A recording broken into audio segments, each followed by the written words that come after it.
శ్రీమన్నారాయణుడి దశావతారాల్లో బ్రహ్మంగారి అవతారం కూడా ఒకటి అని చెబుతుంటారు. అలాంటి బ్రహ్మంగారు కాలజ్ఞానాన్ని రచించిన విషయం తెలిసిందే. బ్రహ్మంగారి కాలజ్ఞానం ప్రకారం 2024లో జరిగేది ఇదే. ఎవరూ మార్చలేరు. అదేంటో తెలుసుకుందామా?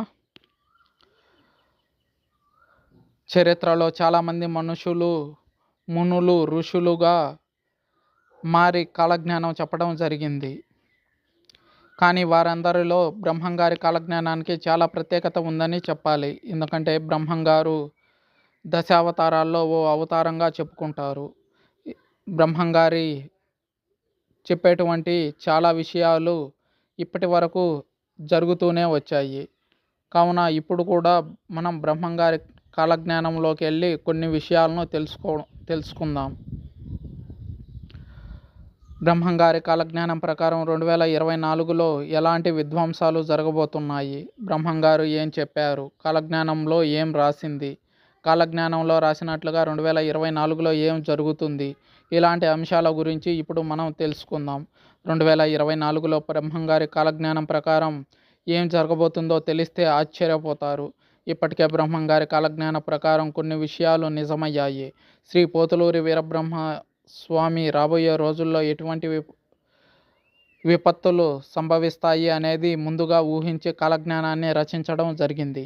ఆ స్వామి చెప్పిన విధంగానే కాలజ్ఞానంలో కొన్ని విషయాలు నిజమయ్యాయి.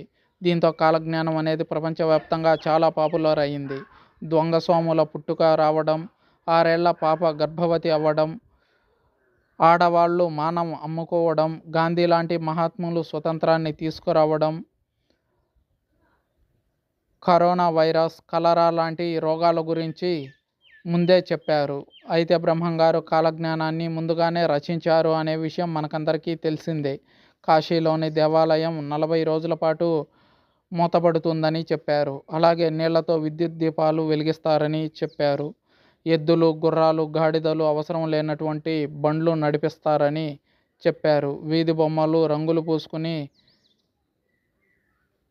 రంగులు పూసుకునే వాళ్ళు రాజ్యమేలుతారని, రాజుల కాలం ముగుస్తుందని, అధములు రాజ్యాధికారాన్ని చెలాయిస్తారని, దొంగలే రాజులుగా, రాజులే బానిసలుగా బ్రతికే రోజులు ఏర్పడబోతున్నాయని చెప్పారు. ఇప్పుడు అలాగే జరుగుతుంది. ఆంధ్ర రాష్ట్రంలో ఎన్టీఆర్, కృష్ణంరాజు, పవన్ కళ్యాణ్, చిరంజీవి లాంటి వారు ఎమ్మెల్యేలుగా, ఎంపీలుగా, మంత్రులుగా చేసిన విషయం తెలిసిందే. అలాగే జనసంఖ్య విపరీతంగా పెరుగుతుందని కూడా చెప్పారు.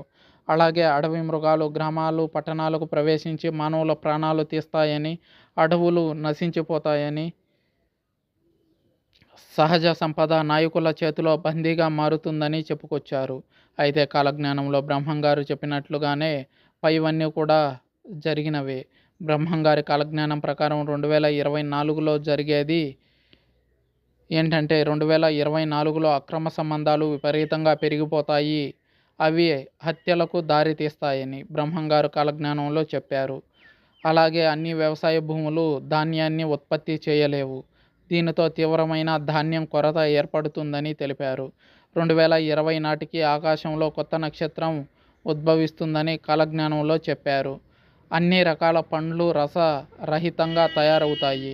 అలాగే సైంటిస్టులు ఎన్ని రకాల ప్రయోగాలు చేసినా బొబ్బలు లేస్తాయి. దాని కారణంగా నెత్తురు కక్కుతూ రోగాన పడి మనుషులు చనిపోతారు. మృగాలు కూడా ప్రాణాలు విడుస్తాయని బ్రహ్మంగారు కాలజ్ఞానంలో చెప్పారు. రాబోయే రోజుల్లో కృష్ణానది కనకదుర్గ అమ్మవారి ముక్కుపుడకను అందుకుంటుందని చెప్పారు. అంటే జల ప్రళయం ఏర్పడి భూకంపం వచ్చే అవకాశాలు ఉన్నాయని స్పష్టంగా చెప్పవచ్చు. దీని కారణంగా నాగార్జునసాగర్ డ్యాం పడిపోతుందని, కృష్ణానది ఇంద్రకీలాద్రి దాటిన కొన్ని సంవత్సరాలకి గంగానది కాశీలో కనిపించకుండా పోతుందని, కాశీ క్షేత్రం, తిరుమల క్షేత్రాలు లాంటివి మూతపడిపోతాయని చెప్పుకొచ్చారు బ్రహ్మంగారు.